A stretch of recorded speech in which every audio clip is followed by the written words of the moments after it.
Good morning. I trust that you're doing well this fine day. Acts chapter number 27 is the account of one of Paul's missionary journeys as he made his way from Jerusalem to Rome and was caught in that great storm called Euroclydon.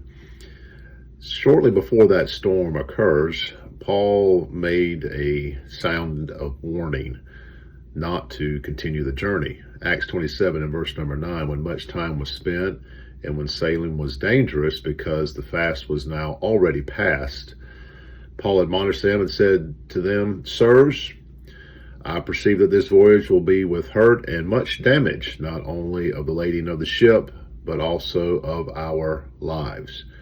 Well, that warning was not heeded to. Verse number 11 says that the centurion believed the master and owner of the ship more than those sayings which were spoken by Paul.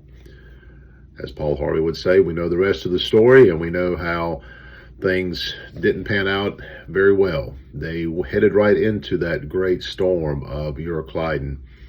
And as they are in the midst of that 14-day duration, we find in verse number 21, the Bible says, after a long abstinence, Paul stood forth in the midst of them and said, "Sirs, ye should have hearkened unto me, and not loosed from Crete, and to have gained this harm and loss."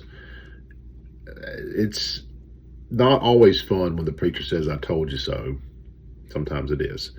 But we do understand that we've all been on the receiving end of what the preacher said and probably not heeded.